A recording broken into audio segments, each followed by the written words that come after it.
Maté. Merci. Dernier intervenant pour ce matin. Il ne vous surprendra pas que je vous dise que notre groupe votera cette délégation de service public. Beaucoup de choses ont été dites sur le parcours complexe, parfois chaotique et laborieux, mais toujours, je crois, empreint de la volonté de préserver au mieux les intérêts de la Corse. Parcours donc complexe que ce dossier a connu. Il nous conduit aujourd'hui insensiblement à modifier quand même de manière importante le paysage des transports maritimes en Corse. Je vous rappelle que pour ce qui nous concerne, l'objectif que nous nous étions fixés consistait d'une part à travailler au renforcement du service public et d'autre part à éviter l'instauration de tout monopole, quel qu'il soit. Et je crois que cet objectif aujourd'hui, tel que vous le proposez, il est atteint. Parce que effectivement, les sommes qui ont pu être économisées avec la réduction du périmètre de la DSP servent, et peut-être tout à l'heure vous l'exposerez mieux, monsieur le conseiller exécutif, à la réduction du tarif de fret, à l'absorption d'une surcoût du fuel, enfin du carburant, et aussi permettre la modernisation des navires qui est opérée au plan légal durant la concession. Le deuxième paramètre qui est important, c'est que nous avons pris en compte le blocage de l'enveloppe de continuité territoriale et que ce contrat garantit qu'on n'ira pas au-delà. On peut le dire dans tous les sens, on peut craindre effectivement de consommer l'intégralité de la somme allouée, mais jamais il ne sera possible, sauf nouvelle délibération de notre collectivité, de dépenser l'argent que nous n'avons pas aujourd'hui en tout cas. Voilà. Donc ça, c'est quand même très important.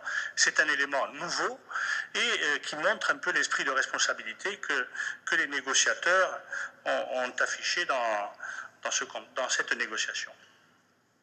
Alors, en renforçant ainsi le service public, c'est vrai, et ça a été dit, on le rend d'abord plus compétitif, forcément, puisque les tarifs seront plus attractifs, mais on le rend aussi moins vulnérable à la concurrence, puisque ce qui était en cause auparavant, c'était effectivement l'écrémage du trafic qui était opéré à certaines périodes de l'année et qui rendait cette concurrence destructrice. Aujourd'hui, la concurrence est maintenue, elle existe, mais elle est en quelque sorte protégée par le nouveau dispositif et je crois que c'était ça qu'il fallait faire et je pense qu'on peut s'en féliciter.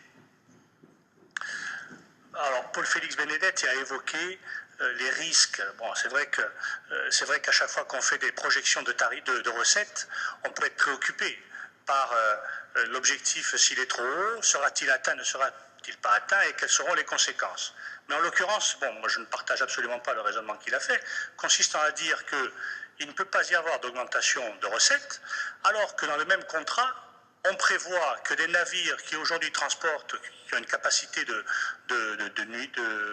lits de 500 à 800, je crois, vont passer à 1300 demain, si la modernisation de la flotte. Donc la réponse est dans la question. On ne peut pas à la fois dire, on ne peut pas moderniser la flotte parce qu'il n'y aura pas les recettes, et d'un autre côté, si on modernise la flotte, justement, ça va permettre cette augmentation de recettes. Et donc c'est la réponse à la question.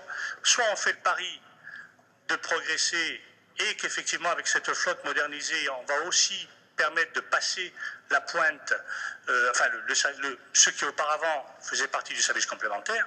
Je crois qu'il y a un enjeu qui est très fort et qui met aujourd'hui les compagnies de délégataires du service public et notamment la SNCM, puisque c'est d'elle dont nous parlons, en situation de relever un défi, certes difficile, mais c'est un pari que nous sommes obligés de faire aujourd'hui, puisque la réponse aux négociations est celle-là et nous la prenons en compte, mais que chacun de son côté, l'actionnariat, l'État et les personnels ont à faire également, parce que je crois que c'est la dernière fois que ce plat passera comme ça. Il ne passera plus le plat, c'est clair. Donc il faut vraiment, si nous avons mis tant de moyens et tant d'énergie à concevoir un service public tel que celui-là, c'est parce que nous sommes convaincus qu'il y a une possibilité. Tout le monde doit la saisir, elle existe, à chacun de faire l'effort de la saisir. ne faut pas imaginer dès le départ que les uns et les autres seront mauvais.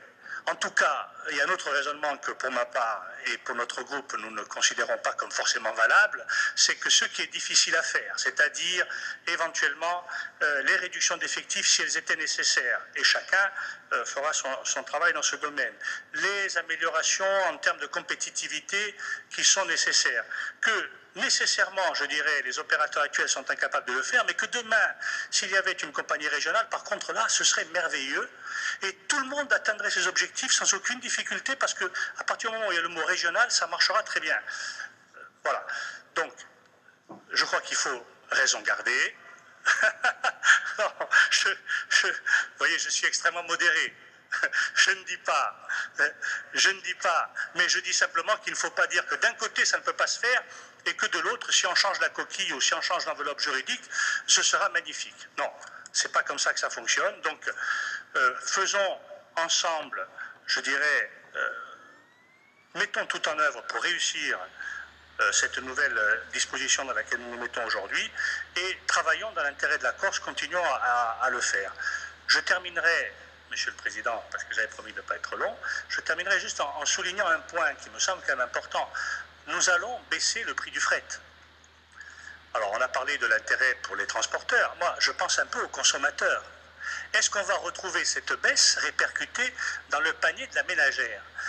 Ce serait quand même souhaitable. Et je pense que la CTC aurait intérêt à s'en préoccuper parce que si on injecte beaucoup d'argent, je crois plus de 20 millions d'euros, dans la baisse de ces tarifs, eh bien, il serait bon que demain, dans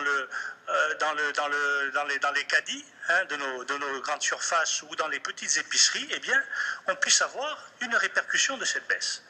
Je crois qu'il serait souhaitable de s'en soucier en tout cas, puisque c'est quand même l'objectif premier que nous poursuivons. Merci.